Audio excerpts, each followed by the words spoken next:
Oi, gente.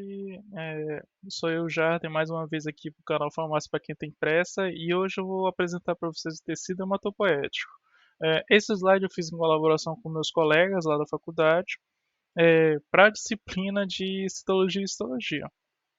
É, Bom, como já é costume aqui no canal, vou mostrar para vocês os pontos chaves com relação ao tecido hematopoético, os pontos que são mais cobrados em prova, esse tipo de coisa, para que vocês já tenham uma noção de como mais ou menos funciona e, claro, para quem tem pressa. Começando pela localização do tecido. O tecido hematopoético, majoritariamente, ele se localiza dentro dos ossos, né? O que chamamos de medula óssea vermelha. Então, toda aquela série de tecido que fica dentro desses ossos largos, principalmente costela, vértebras e ossos do crânio, é, já tem os precursores, né, as células mãe que darão origem ao tecido hematopoético em si. Porque o que seria o tecido hematopoético? Seria o sangue e seus derivados e algumas células de defesa. Ou seja, glóbulos vermelhos, glóbulos brancos, dentre outras coisas. É, com relação aos órgãos, né, que tinha ali os órgãos linfáticos, a gente pode destacar o baço, que o baço é o cemitério dos eritrocitos, né, o cemitério dos glóbulos vermelhos, ou seja, ele faz a reciclagem das hemácias. É, Dessa forma ele consegue pegar a hemácia que já está velha, né, a hemácia vive mais ou menos 120 dias. Ela já fica um pouquinho velhinha, assim, tal. Aí ela acaba se depositando no baço, o baço vai reciclar essa hemoglobina, vai retirar a hemoglobina das capas das hemácias e vai destruir a célula, né? Porque ela já não tem mais serventia para o nosso corpo. E daí as novas hemácias que forem sendo formadas na medula óssea já contarão com uma hemoglobina novinha para ela poder atuar, né, no transporte de oxigênio e gás carbônico, principalmente. Aqui eu posso citar também o timo. O timo, ele é um órgão linfóide também, ele é responsável pela defesa do nosso organismo. E ele é muito grande quando nós somos criança, né, no período da primeira infância, até mais ou menos uns 12, 13, 14 anos, ele tem um tamanho avantajado, ele vai diminuindo ao longo da vida.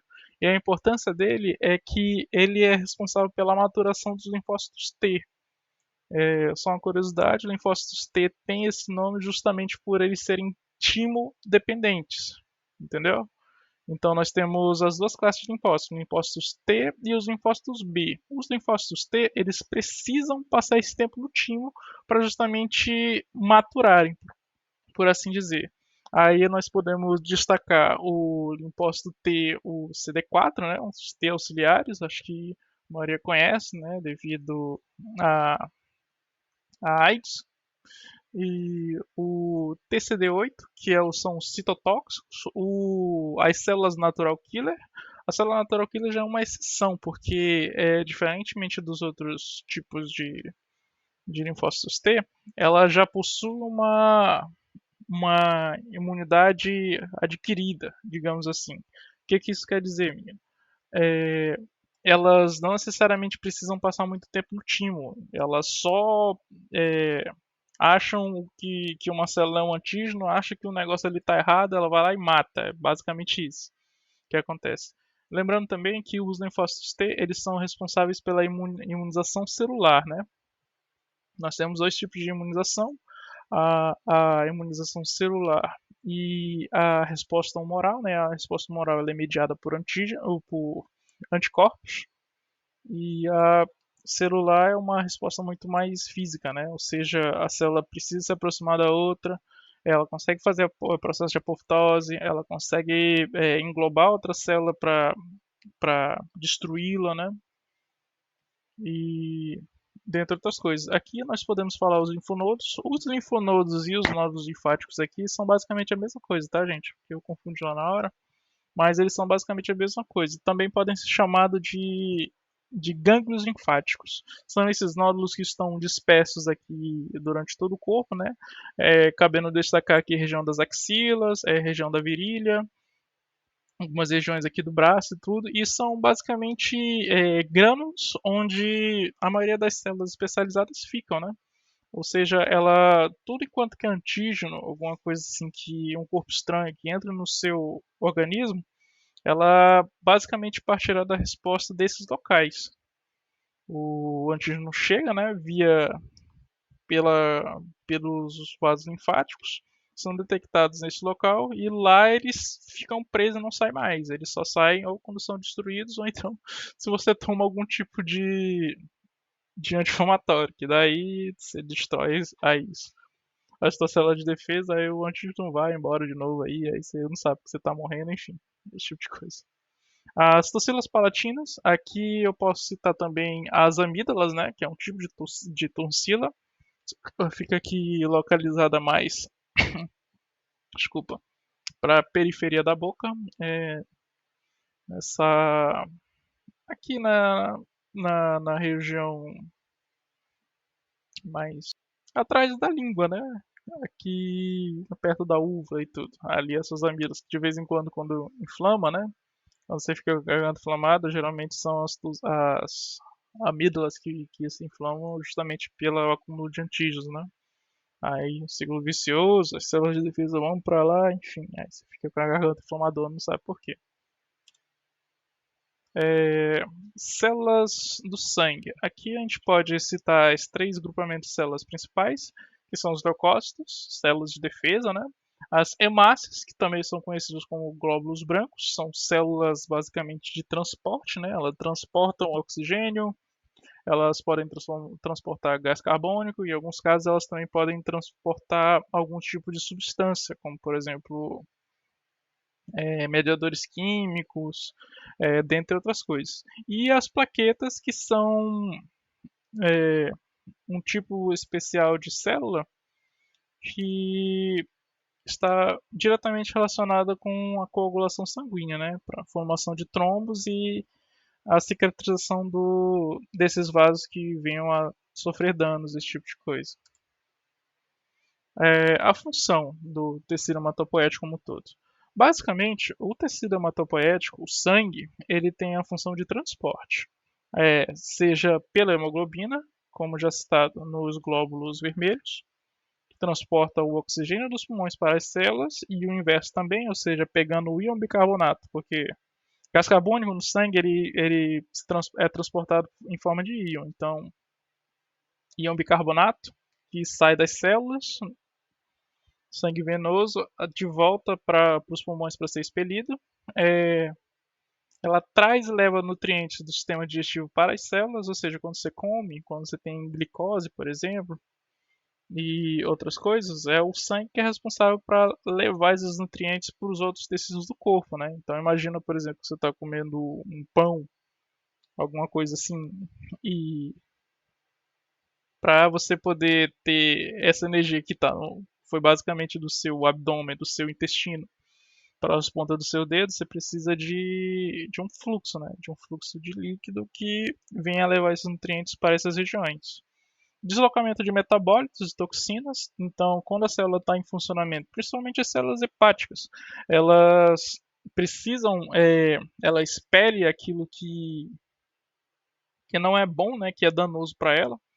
Ou seja, quando você toma muito álcool, né? Quando você foi faz uso de algum tipo de substância, e essa substância precisa ser removida do corpo, o sangue que faz essa meio que essa ponte, né, para fazer com que ele seja filtrado, os outros tecidos, né, sejam levados ao fígado ou então para qualquer outro tipo de órgão que possa fazer essa desintoxicação e por fim você consiga ficar desintoxicado desse tipo de substância, no caso das toxinas, ou então metabólitos normal, por exemplo, o próprio CO2,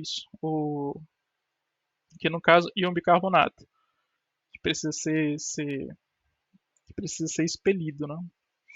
A ureia também é outro exemplo que a gente pode citar, que ela dessa vez ela é filtrada pelos rins, né? Ela precisa ser jogada fora pelos rins, no xixi e dentre outras coisas. Transporte de hormônios, qualquer tipo de hormônio, seja o GH para o crescimento, seja a testosterona, para características sexuais primárias e secundárias, transporte de eletrólitos, principalmente o cálcio, potássio, esses nutrientes que são necessários para contração muscular, para polarização, despolarização, alguns mediadores químicos também, como por exemplo o AMP, que é responsável pela captação de glicose dentro das células, entre outras coisas. O tecido hematopoético também contribui para a regulação da temperatura corporal. Então, quando você está, por exemplo, o que acontece bastante quando você está com frio, o que acontece? Você fica com as mãos e os pés gelados. É, o que isso quer dizer? É que, na verdade, o sangue ele passa a circular mais nos órgãos que são de vital importância. Então você passa frio, é uma tentativa do seu corpo de trazer o calor para o fígado, para o coração, para o cérebro, para essas regiões que você realmente precisa manter uma temperatura mais constante. Aí você acaba tendo um menor fluxo sanguíneo nessas regiões, os pés e das mãos, é por isso que você passa frio. E no caso da regulação do pH, dos fluidos do corpo, é mais relacionado também com a própria respiração. A respiração, o fato de você inspirar, colocar oxigênio para dentro e expelir gás carbônico, isso influencia diretamente no pH sanguíneo. E o pH sanguíneo ele não é tão suscetível a variáveis, ou seja, quando o pH desce muito, quer dizer que você está com falta de oxigênio no seu sangue e dessa forma você precisa respirar mais, ou seja, o sangue tem que aumentar o transporte de oxigênio, esse tipo de coisa. Mais uma informação importante é que o pH sanguíneo ele varia entre 6,35 a 6,45.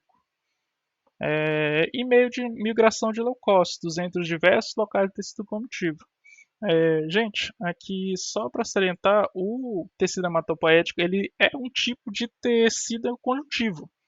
O tecido conjuntivo ele é um dos tecidos mais coringas que tem no nosso corpo. Ele forma parte do tecido ósseo, do tecido cartilaginoso.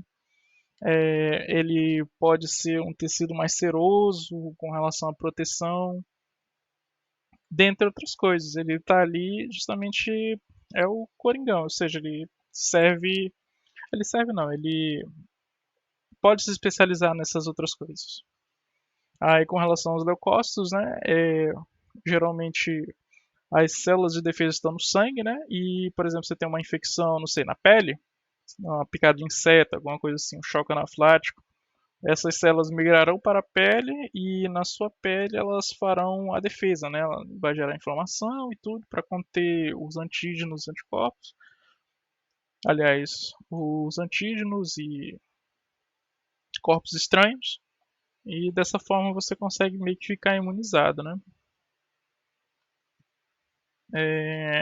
Também temos a função que seria mais uma função de autodefesa, né? Que seria a coagulação. A coagulação ela é mediada pelas plaquetas, olha, que a gente pode observar aqui na imagem.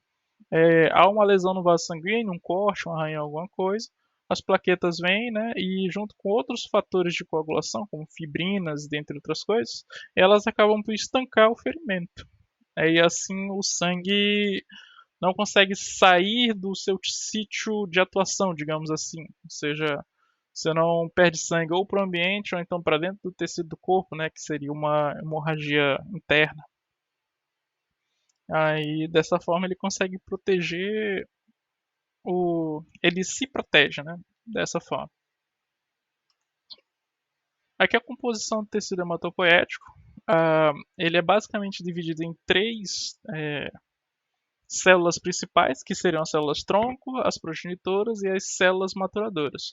As células tronco seriam células multipotentes, que se diferenciam em vários outros tipos de célula, ou seja, é uma célula que ela pode se diferenciar em vários tipos de outras coisas. Por exemplo, ela pode ser hemácia, ela pode também ser uma célula de defesa, enfim, ela pode virar um monte de outras células.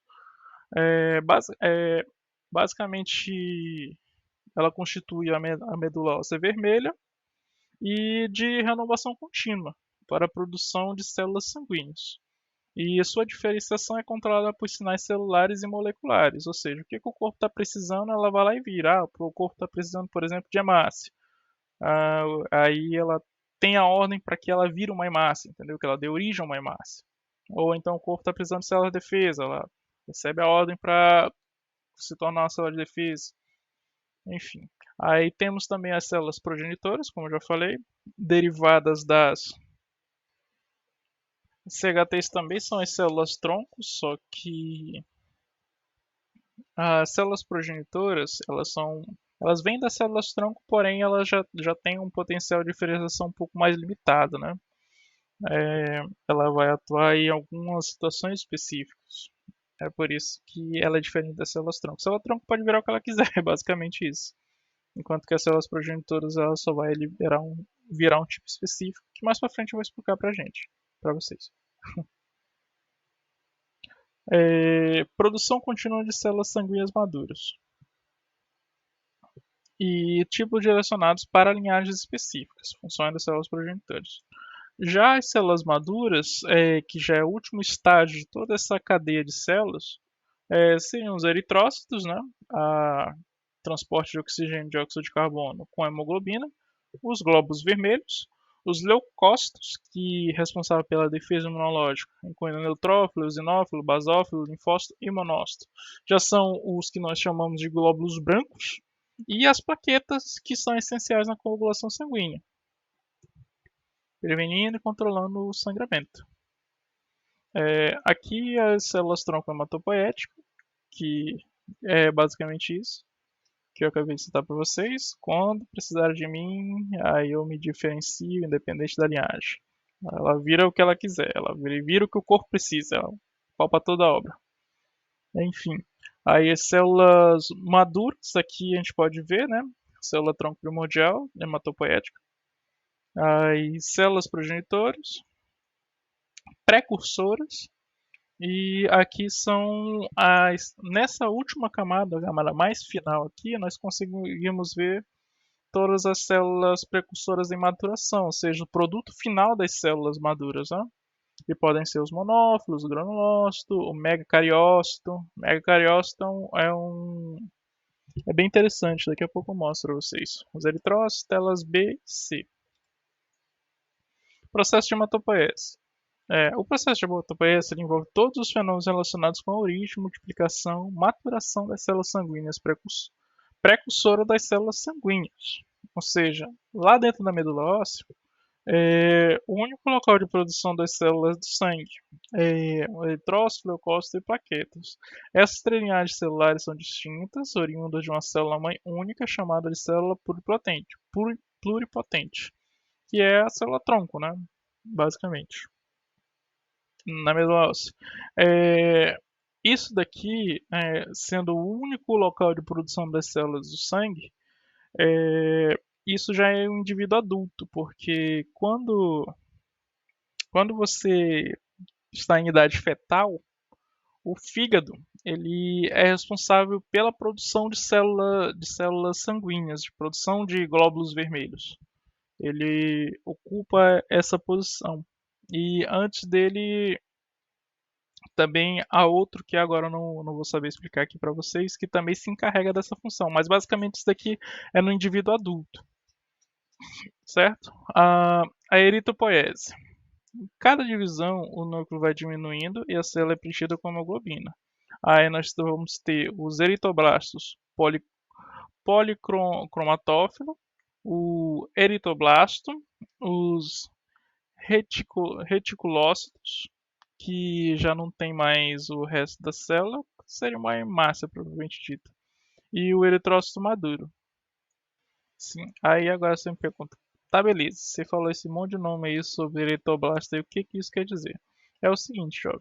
Essas daqui são as etapas de maturação de um glóbulo vermelho, de um eritrócito, até ele se tornar maduro. Ou seja, ele vai passar de eritrobasto, policromatófilo, aí ele vai virar um eritrobasto, aí ele vai virar um reticulocito, que ainda contém ainda o restinho até ele ficar maduro, que seria o eritrócito maduro, ou seja, aquela hemácia que a gente já conhece, sem núcleo, redondinho em forma de moeda, pronta